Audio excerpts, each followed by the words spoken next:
Hello students, आज हम लोग सीख रहे हैं concept of line and circle.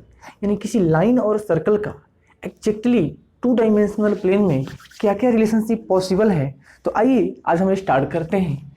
Concept है आज का लाइन एंड सर्कल।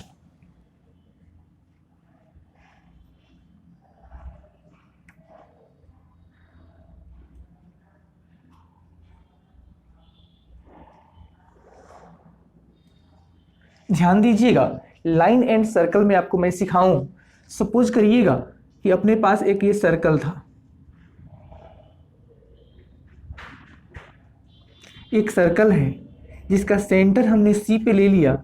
सेंटर से सपोज करिएगा कि ये आपका रेडियस स्मॉल आर है, इसका सेंटर सी है, रेडियस आर है। मन में मान लिया कि एक ए लाइन था एल। ध्यान दीजिएगा, ये जो लाइन एल है इस सर्कल के साथ किसी रिलेशनशिप में नहीं है। यानी इसको हम लोग बोल सकते हैं लाइन सी का जो रिलेशनशिप है वो एनसी एंटी रिलेशनशिप है। दैट इज ये सर्कल और लाइन ना तो एक दूसरे को कहीं टच कर रहे हैं और ना ही एक दूसरे को कट कर रहे हैं। That is neither cutting nor touching भी कुछ लोग बोलते हैं, लेकिन ये एग्जैक्टली सही जो तरीका नहीं है। इसका एग्जैक्ट सही मतलब होता है नाइदर टेंजेंट नॉर सिकेंट। इसका मतलब ये होता है, सपोज कीजिएगा कि एक लाइन ऐसा था जो इस सर्कल के साथ इस पॉइंट पे टच कर रहा था, तो इस लाइन को हम लोग टेंजेंट लाइन बोलते हैं। इस लाइन को क्या बोलते हैं? Tangent line. जो लाइन सर्कल के साथ टेंजेंट बन जाता है, किसी एक पॉइंट पे टच किया, दिस इज टेंजेंट लाइन। और मन में मान लीजिएगा कि इस लाइन का नाम हमने एम रख दिया था, वह लाइन एल था, ये लाइन एम था। एक दूसरा लाइन हमने यहाँ ले लिया, लाइन इसका नाम रख देंगे एन। ये पॉइंट लाइन एन जो है इस सर्कल के साथ किसी टू डिस्टिंक्ट पॉइंट पे कट किया, टू रियल और डिस्टिंक्ट पॉइंट पे कट किया, तो इसको हम लोग सीकेंट लाइन बोलते हैं। इसको क्या बोलेंगे? सीकेंट लाइन बोलेंगे। मान लीजिए कि एक लाइन ऐसा था जो इसके सेंटर से पास कर गया, तो एल एम एन, इस लाइन का नाम पी रखेंगे। इस लाइन को हम लोग नॉर्मल लाइन कहते हैं। ध्यान दीजिएगा क्या क्या मतलब है। अब इस सभी मतलब को हम लोग मैथमेटिकली सीखेंगे। एक ऐसी लाइन थी जो सर्कल के साथ कभी टच भी नहीं किया, कभी कट भी नहीं किया, वो एनसीएनटी लाइन एल था। एक ऐसा लाइन एम था जो सर्कल को किसी एक पॉइंट पे मिट किया, सर्कल को एक जगह पे टच किया, उसको टेंजेंट लाइन कहते हैं। एक ऐसी लाइन जो सर्कल को किसी टू डिस्टिंक्ट रियल पॉइंट पे कट करके जा रहा था, वो सीकेंट लाइन था। एक ऐसा लाइन था जो इसके सेंटर से पास कर गया, इसको नॉर्मल लाइन कहते हैं। अब इस बात का ध्यान दीजिएगा, किसी सर्कल की यह एक खास प्रॉपर्टी होती है और ये सर्कल की एक इकलौती प्रॉपर्टी होती है ओनली वन सर्कल में, कि जो लाइन सेंटर से पास करता है उसको नॉर्मल लाइन कहते हैं। और ये केवल सर्कल में ही यूज होता है। कोई अगर लाइन नॉर्मल हो रहा है किसी सर्कल का तो जरूर सेंटर से पास करेगा। ध्यान दीजिएगा। अब हम लोग आगे इसको मैथमेटिकली सीखने चल रहे हैं। सपोज करिएगा कि आपके पास लाइन एल था। लाइन एल को कैसे सॉल्व करेंगे? आपसे क्वेश्चन सीधा सीधा कहा जाएगा कि एक लाइन और सर्कल एक दूसरे से ना तो कहीं टच किए थे ना तो कट किए थे। इसका मतलब ये था एल लाइन। ध्यान दीजिए कि लाइन एल का मतलब क्या था। अगर हम सेंटर से इस लाइन एल का परपेंडिकुलर डिस्टेंस निकालें, हम यहाँ लिखेंगे लेट डी इज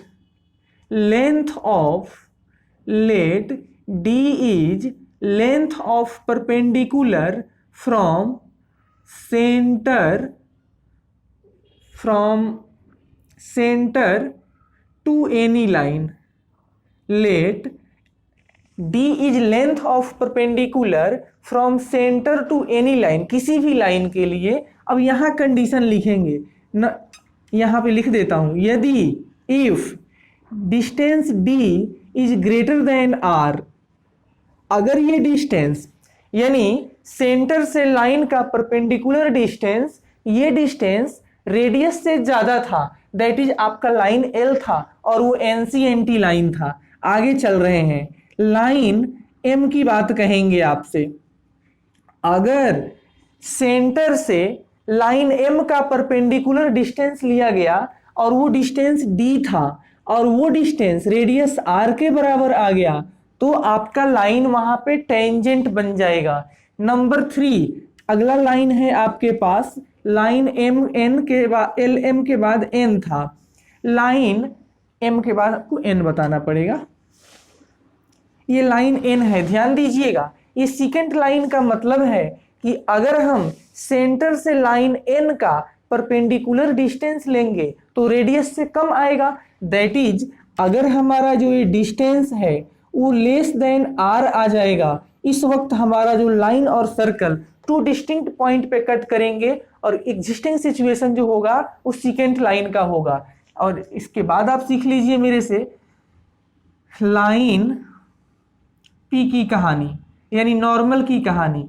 अगर सेंटर से लाइन पी का परपेंडिकुलर डिस्टेंस है ही नहीं, यानी अगर डिस्टेंस जीरो हो गया, अगर डिस्टेंस ये जीरो हो गया है तो उसको हम लोग कहेंगे कि लाइन और सर्कल एक दूसरे के लिए नॉर्मल थे और आपका जो ये लाइन था सर्कल के सेंटर से पास किया था। तो इतना होने के बाद आइए एग्जैक्टली देखते हैं कि जैसे ये सर्कल और लाइन दो पॉइंट पे कट कर गए तो क्या उनका एग्जैक्टली रिलेशनशिप है, उसके बारे में थोड़ा सीखेंगे।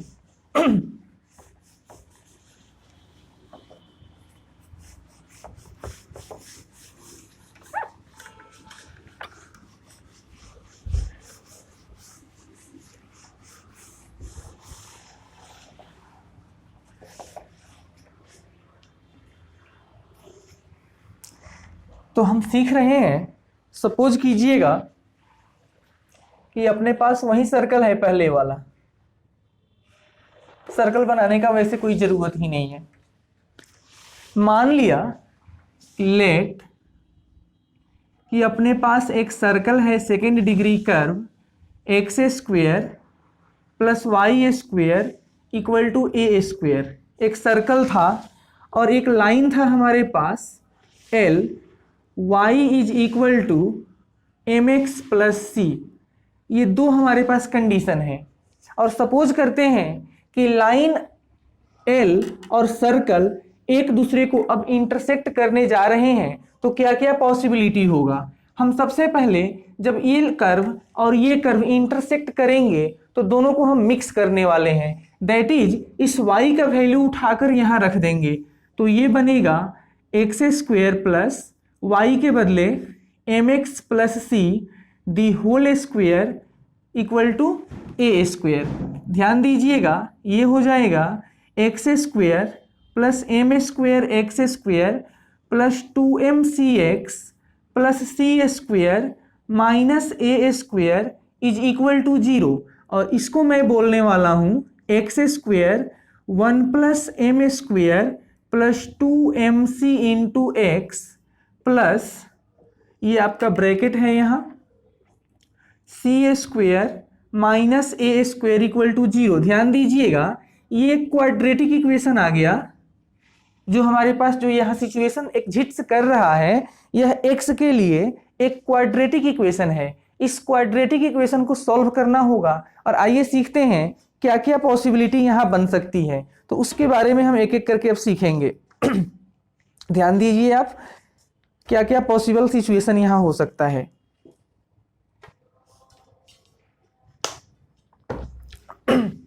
सपोज करेंगे कि व्हेन, मन में मान लीजिए कि when line is tangent, when line is tangent to this circle, यानी जो सर्कल और आपके लाइन थे अगर वो टेंजेंट होंगे तो क्या होगा। जब लाइन और सर्कल टेंजेंट बन जाएंगे उस वक्त इस क्वाड्रेटिक इक्वेशन का डिस्क्रिमिनेंट 0 हो जाएगा और डिस्क्रिमिनेंट 0 होने का मतलब था बी स्क्वायर का वैल्यू 4ac के इक्वल हो गया। तो बी स्क्वायर को जब सॉल्व करेंगे तो 4 time M square C square हो जाएगा, 4m square C square is equal to 4, A के जगह पे 1 प्लस एम स्क्वायर और c के बदले C square minus A square, 4 से 4 को कैंसिल कर दो तो ये बनेगा एम स्क्वेयर सी स्क्वेयर, इसको मल्टीप्लाई करेंगे तो ये आया सी square minus A square plus M square C square minus M square A square.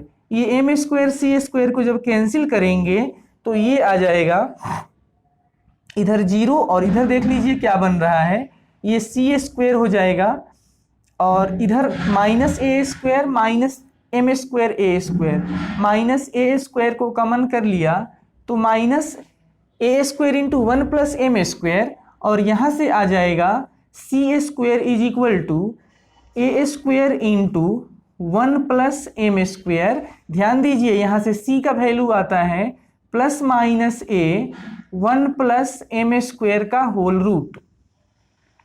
तो ध्यान दीजिएगा बेटा, ये जो मैं यहाँ कंडीशन आपको दे दिया c is equal to plus minus a into 1 plus M square, this is called यानी लिख देते हैं दिस इज कॉल्ड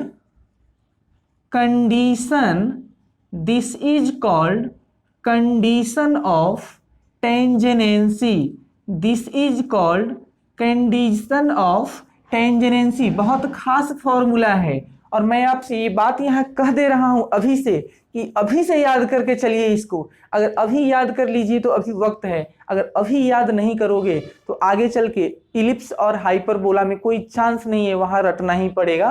तो आज से याद करके चलें, c square is equal to A square 1 plus M square और c is equal to plus minus a into 1 plus M square. ध्यान दीजिएगा ये कंडीशन ऑफ टेंजेनेंसी होती है। अगर मैं आपसे कहूं कि इस c को उठा करके इस लाइन L में पुट कर दो, यानी फ्रॉम सेकेंड इक्वेशन में जाकर रखोगे तो सेकेंड इक्वेशन क्या था, एक लाइन था, तो इस सर्कल का ये लाइन टेंजेंट बन गया। तो जब आप इसको यहां जाकर रखेंगे तो ये बन जाएगा y is equal to M x plus minus c के बदले a into under root 1 plus M square. ये होता है इक्वेशन ऑफ टेंजेंट। ये क्या है, ये टेंजेंट का इक्वेशन होता है। ये है tangent to this circle in the form of slope. ये स्लोप के फॉर्म में टेंजेंट आता है। तो अभी हमने टेंजेंट की कंडीशन यहाँ डिराइव कर दिया। अब हम अगला कंडीशन यहाँ ले रहे हैं। ये पहला कंडीशन आपको सिखाया गया। मान लेते हैं when circle and line cuts at two distinct point. Circle और लाइन जब टू डिस्टिंक्ट पॉइंट पे कट करेंगे, यानी टू रियल पॉइंट पे कट करेंगे, यहां लिख देते हैं टू रियल और डिस्टिंक्ट पॉइंट, इस वक्त क्या होगा, आपका जो डिस्क्रिमिनेंट है वो ग्रेटर देन 0 होगा। ध्यान दीजिएगा, डिस्क्रिमिनेंट ग्रेटर देन 0 का मतलब B square greater then 4ac होगा। और इसका मतलब यहां से सीधा हम लिख देते हैं, अभी जस्ट इसको सॉल्व किया था हमने, तो बी स्क्वेयर का मतलब था 4m स्क्वेयर सी स्क्वेयर, ये ग्रेटर देन था सी स्क्वेयर माइनस ए स्क्वेयर प्लस, यहाँ आपका ये 4 नहीं था, एक्चुअली 4 को मैं यहाँ से नेग्लेक्ट करके चल रहा हूँ, तो M square C square is equal to C square, इतना आपका फिर से M square C square minus ये हो जाएगा एम स्क्वेयर ए स्क्वेयर। ध्यान दीजिएगा मैं कर क्या रहा हूँ, बेसिकली दोनों साइड अब इस इक्वालिटी को सिंप्लीफाई करेंगे हम। दैट इज मेरा मन है इस एम स्क्वेयर सी स्क्वेयर को एक साइड लेकर चले जाना, तो दोनों साइड जब डिफरेंस करेंगे तो ये आ जाएगा 0 greater than c square minus ए स्क्वेयर 1 प्लस एम स्क्वेयर। और मैं क्या कर रहा हूँ, इस टर्म को इधर ला देता हूँ, यानी ऐड कर दे रहा हूँ a square 1 plus M square greater than c square, और यहाँ से आ जाएगा a square greater than c square upon 1 plus M square. तो ये है नेसेसरी कंडीशन जब आपके सर्कल और line two real and distinct point पे इंटरसेक्ट करेंगे। ध्यान दीजिएगा ये कंडीशन थोड़ा चेंज हो जाएगा। कब? अगर हम कहें कि सर्कल और लाइन टू इमेजिनरी पॉइंट पे इंटरसेक्ट करने के लिए ये केवल लेस देन यहाँ आ जाएगा, तो आपको इसमें कंफ्यूजन नहीं होना है। जब आपके सर्कल और लाइन टेंजेंट बनेंगे तो कंडीशन ऑफ टेंजेंसी याद रखोगे, c square is equal to a square into 1 plus M square, और c is equal to plus minus a into 1 plus M square, ये होता है। अब दूसरी बात ये है कि जब इस सी को उठाकर यहाँ रखेंगे तो टेंजेंट आ जाता है स्लोप फॉर्म का। जब आपके लाइन और सर्कल एक दूसरे को टू डिस्टिंक्ट पॉइंट पे कट करेंगे तो ये नेसेसरी कंडीशन यहाँ पे एग्जिस्ट करता है। आइए आपको और आगे लेकर चलते हैं।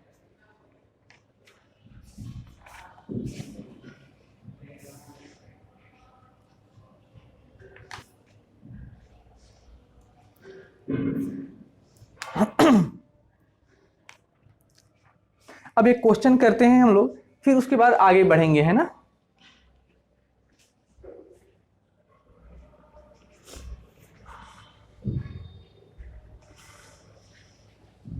क्वेश्चन है फाइंड रेंज ऑफ वैल्यू, यही लिख लेते हैं। ये प्रश्न है हमारे पास एक छोटा सा, कह रहा है find range of values of m, find range of values of m for which the line y is equal to mx plus 2 cuts the circle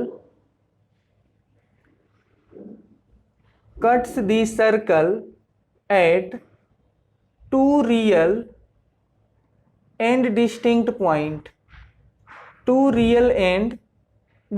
point, ध्यान दीजिएगा, आपके पास फाइंड करना है रेंज ऑफ m, और जिसके लिए आपको एक सर्कल का भी इक्वेशन, कट्स दी सर्कल यहाँ दिया है। सर्कल का इक्वेशन है X square plus Y square is equal to 1, यानी ये सर्कल और ये लाइन एक दूसरे को टू डिस्टिंक्ट रियल पॉइंट पे इंटरसेक्ट किए हैं, कट कर रहे हैं। तो कह रहा है कि बताओ m का वैल्यू क्या होगा, m का रेंज क्या होगा। कोई बात नहीं है, जब दो कर्व एक दूसरे को इंटरसेक्ट करते हैं तो उनको मिक्स करके सॉल्व करना होता है।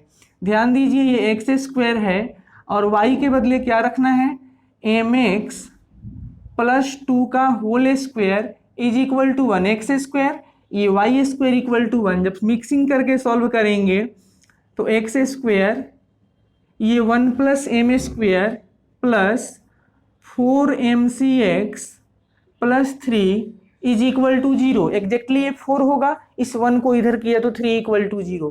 To real and distinct point पे कट करने का मतलब है कि ये लाइन उस सर्कल के लिए सेकेंड लाइन बनेगा। दैट इज, इस वक्त आपका जो डिस्क्रिमिनेंट है वो ग्रेटर देन 0 होना चाहिए। तो सॉल्व कीजिएगा तो ये आ जाएगा 16m स्क्वायर, और c नहीं था एग्जैक्टली, ये 2 था। जब आप इसे सॉल्व करेंगे तो 2ab में आ जाएगा 2 2 जा 4m, ठीक है 4m ही होगा, 2ab तो 2m, ठीक है। हम जब इसको ओपन करेंगे तो m square x square plus 2 into m into 2 4mx, ठीक है। तो 16m स्क्वायर हो जाएगा, यानी b square minus 4 into a के जगह पे 1 प्लस एम स्क्वायर, c के जगह पे 3, और ये रिजल्ट ग्रेटर देन 0 था तो इसको यहाँ से हटाकर ऐसा लगा लेते हैं। ध्यान दीजिएगा 16m स्क्वायर से ये आपका 12m स्क्वायर जब जाएगा तो ये आ जाएगा 4m स्क्वायर, ये आ गया 4m स्क्वायर ग्रेटर देन, आप देख लीजिएगा ये 12 आ जाएगा सीधा सीधा। और जब 4 से दोनों साइड डिवीजन करोगे तो m स्क्वायर ग्रेटर देन 3 आ जाएगा, और जब इसको ओपन करेंगे तो ये आ जाएगा, क्वेश्चन था हमारा two real and distinct point, ठीक है। तो m बिलोंग करेगा माइनस इन्फिनिटी से माइनस √3 तक, यूनियन √3, ओपन इंटरवल है ये, √3 से इन्फिनिटी तक।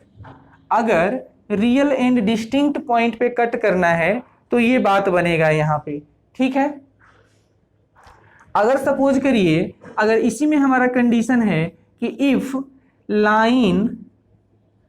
If line cuts the circle eight real and coincident point,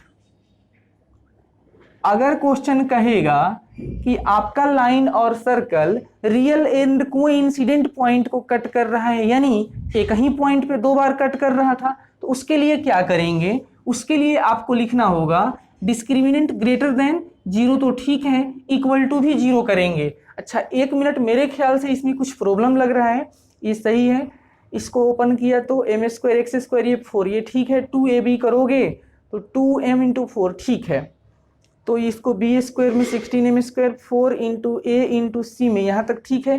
16m² से आपका ये 12m² गया, 4m² ठीक है, ये आपका 12 ठीक है, कोई बात नहीं है। आइएगा, जब discriminant greater than equal to 0 करके सॉल्व करोगे तो एग्जैक्टली आएगा क्या, वो यहाँ पे आ जाएगा सिचुएशन m² ग्रेटर देन, यहाँ इक्वल लग जाएगा, और यहाँ m का जो रेंज आ जाएगा वो आ जाएगा माइनस अनंत से -√3 close interval union close interval √3 से प्लस अनंत तक।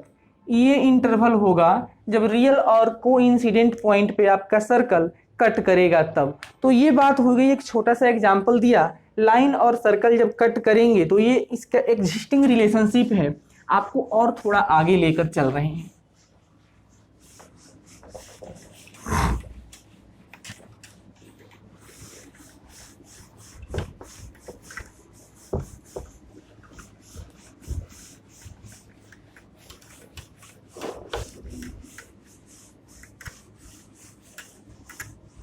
अब यहाँ पे एक इंपॉर्टेंट पॉइंट ये आता है, point of contact. Point of contact यानी जब एक लाइन और एक सर्कल एक दूसरे को कट कर रहे हैं, तो कट कर रहे हैं जब दो पॉइंट पे, तो सेकेंड लाइन हो जाता है, उस पॉइंट का इंटरसेक्शन क्या होता है, उसके लिए एक हमने छोटा सा फॉर्मूला तैयार करके रखा है। जब लाइन और सर्कल एक दूसरे पे इंटरसेक्ट करते हैं तो जो इंटरसेक्शन पॉइंट है वो POC कहलाता है, और पॉइंट ऑफ कांटेक्ट का फॉर्मूला है ±AM अपॉन √1 + m², और इसका y कोऑर्डिनेट होता है -+a अपॉन √1 + m²। ध्यान दीजिएगा, वेयर a क्या है, व्हाट इज a, तो a is radius of circle, circle का ये रेडियस है। m क्या है, slope of the straight line, slope of the straight line, वो स्ट्रेट लाइन का स्लोप है। ध्यान दीजिएगा, अभी आपको मैंने सिखाया था c is equal to ±a √1 + m² भी होता है। This is called condition of tangency. कुछ किताब वाले इसको थोड़ा सा चेंज करके लिखते हैं, वो कैसे लिखते हैं आइए सिखा देते हैं। ये प्लस माइनस को वो लोग भी रखे हैं, यह a भी है, यह m भी है। यहाँ देखिएगा, इसके बदले आप क्या लिखेंगे, इसके बदले आप लिख सकते हैं c/a, यानी यहाँ c लिखेंगे, नीचे a लिखेंगे, तो ये ऊपर चला जाएगा, तो ये हो जाता है ±a² m/c। यहाँ आइएगा, यहाँ आपका ये माइनस प्लस रहेगा, यह a भी रहेगा, और इसके बदले क्या लिखेंगे, तो इसके बदले c/a लिखना है, तो नीचे c आ जाएगा और ऊपर a²। तो ये भी पॉइंट ऑफ कांटेक्ट आ जाता है। यहाँ पे a रेडियस है सर्कल का, और आपके पास m क्या है, लाइन का स्लोप है। तो ये है हमारे पास पॉइंट ऑफ कांटेक्ट। जब लाइन और सर्कल का इंटरसेक्शन होता है तो ये पॉइंट ऑफ कांटेक्ट होता है। आइए आपको लेकर चलते हैं टेंजेंट कैसे निकालेंगे सर्कल का। Tangent, equation of tangent. तो ध्यान दीजिएगा, टेंजेंट का इक्वेशन कई एक तरीके से निकाला जाता है सर्कल में। सर्कल में टेंजेंट का इक्वेशन सबसे पहला जो है हमारे पास स्लोप फॉर्म होता है। स्लोप फॉर्म जब लाइन का स्लोप मालूम होगा और उस वक्त आपको टेंजेंट फाइंड करना होगा, तो वो टेंजेंट है y is equal to M x plus minus A under root 1 plus M square, जो कि जस्ट अभी थोड़ा देर पहले आपको मैंने सॉल्व करके दिखाया था। ये है पॉइंट स्लोप फॉर्म, या स्लोप फॉर्म सीधा सीधा बोल दीजिए। नेक्स्ट है पॉइंट फॉर्म ऑफ टेंजेंट। तो आइए टेंजेंट का पॉइंट फॉर्म हम सीखेंगे। अब टेंजेंट का पॉइंट फॉर्म सीख रहे हैं, ध्यान दीजिएगा। एक सर्कल था हमारे पास पहले से, इस सर्कल का सेंटर था यहाँ पे, और सेंटर का कोऑर्डिनेट था -g, मान लीजिए कि यहाँ पे एक पॉइंट P है पहले से, और इसका कोऑर्डिनेट था x1 y1। C से P को जब हमने ज्वाइन कर दिया तो ये रेडियस हो जाएगा। और सपोज करिएगा कि ये एक टेंजेंट लाइन है TT डैश, हमें TT डैश का इक्वेशन फाइंड आउट करने का मन है। और आपको मैं पहले से सिखा रहा हूँ, क्लास 9 10 से सीख रहे हैं आप, इस सर्कल के लिए टेंजेंट, सर्कल के लिए क्या रूल है, टेंजेंट और रेडियस परपेंडिकुलर रिलेशनशिप में है। तो मैं अगर आपसे कह रहा हूँ कि आप बताइए हमें CP का स्लोप कितना होगा, लाइन CP का स्लोप हो जाएगा y1 plus f upon x1 plus g. ध्यान दीजिएगा, y minus Y one upon x minus x1 से हमें CP का स्लोप मिल गया। अब मैं कह रहा हूं कि सिंस TT डैश जो लाइन है वो परपेंडिकुलर है लाइन CP के साथ, यानी जब दो लाइन परपेंडिकुलर हैं तो प्रोडक्ट ऑफ स्लोप -1 हो जाएगा। यानी मैं यहाँ अब आसानी से लिख सकता हूँ कि slope of line, that is slope of the line TT dash का स्लोप कितना हो जाएगा, तो इसके निगेटिव का रेसिप्रोकल होगा, that is -x1 plus G upon y1 plus F के बराबर होगा। m1 m2 इक्वल टू -1 करने से ये आ जाएगा। तो अब हम लिखेंगे लाइन, हमें क्या फाइंड करना है, equation of tangent, TT dash का इक्वेशन निकाल रहे हैं। तो टेंजेंट का इक्वेशन क्या होता है, y minus Y one upon x minus x1 is equal to slope of the line. क्या है स्लोप, तो -x1 plus G upon y1, ये हो गया प्लस का f। सॉल्व कीजिए, इसको क्रॉस मल्टीप्लाई कर लेते हैं तो ये इधर आने वाला है। तो ये हो जाएगा y1 square minus Y F minus, sorry ये y1 था, गलत लिख दिया, y1 plus Y F minus y1 square minus y1f हो जाएगा। इधर आते हैं, तो जब इधर लेके आप जा रहे हैं तो ये बन जाएगा, माइनस पहले से था, ये x के साथ कीजिए तो x1 प्लस ये हो जाएगा gx, फिर से हो जाएगा माइनस x1 स्क्वायर माइनस ये आपके पास आ गया x1g। अब इधर ध्यान दीजिएगा, मैं ऐसे लिख रहा हूँ ये हो जाएगा y1, और आप ध्यान दीजिएगा ये माइनस x1 था, इसको उठा करके इधर कर दिया तो प्लस x1।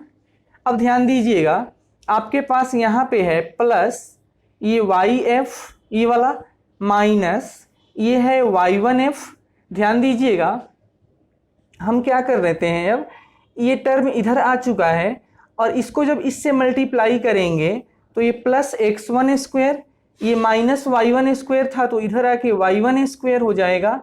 इधर क्या बच जाता है, तो प्लस gx माइनस x1g, ये यहाँ तक है। मेरा मन है इसको ऐसे लिखने का, x1 प्लस y1 प्लस, अब x को हम इस पूरे टर्म को उठाकर इधर कर देते हैं, तो x को जब कॉमन किया तो g plus x1 plus y1 plus x1 y1, इसको जब इधर कर ही लीजिए पहले, तो जब ये इधर आएगा तो ये हो जाएगा x1 टाइम g, ये x1 टाइम g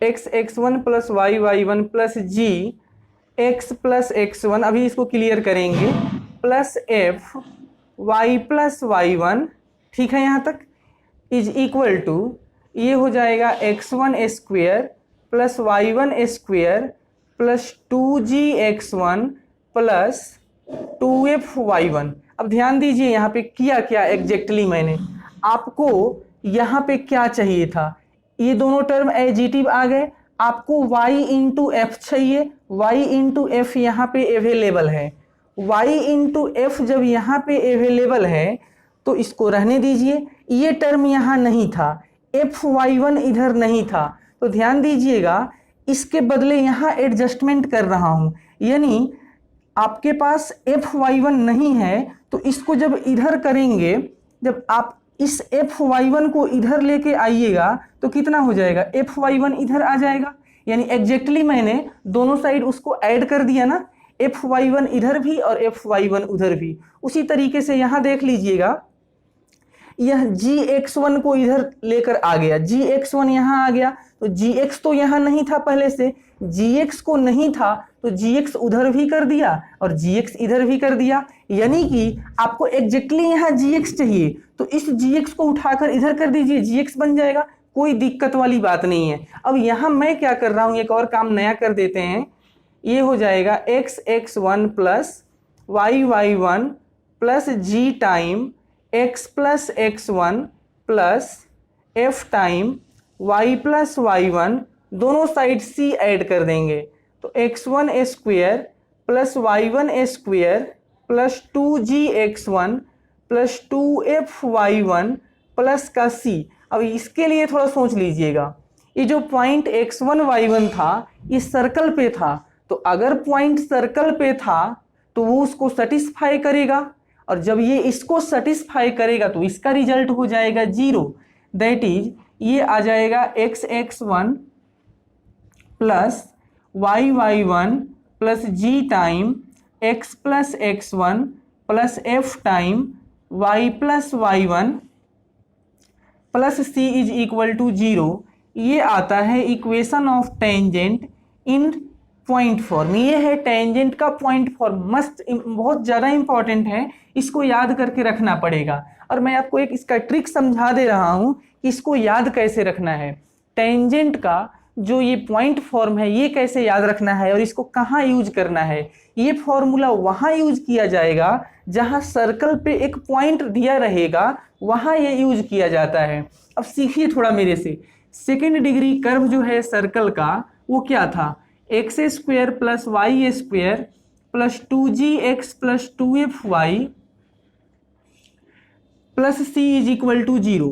इसको अगर पॉइंट फॉर्म में आप कन्वर्ट करना चाहते हैं तो बेसिकली किया क्या है, एक्स स्क्वेयर के बदले x(x1) पुट कर दिया जाता है, वाई स्क्वेयर के बदले y(y1) पुट कर दिया जाता है, xy के बदले xy1 प्लस y(x1/2) पुट करना होता है।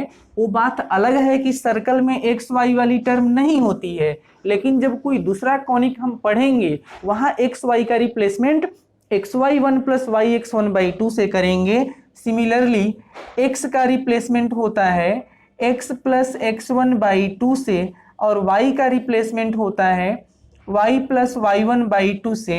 अगर इन सभी सिस्टम्स को उठाकर यहाँ रखोगे x(x1) प्लस y(y1) प्लस 2 से 2 यहाँ कटेगा, gx plus x1 fy plus y1 plus c equal to 0। This is called point form of tangent. ये है हमारे पास टेंजेंट का पॉइंट फॉर्म। अब इस पॉइंट फॉर्म से थोड़ा सा आपको मैं और आगे रिलेट कर रहा हूँ, मेरे साथ बने रहिए। याद रखेंगे ये सब्स्टिट्यूशन मस्ट इंपॉर्टेंट है, ये फॉर्मूला भी बहुत इंपॉर्टेंट है।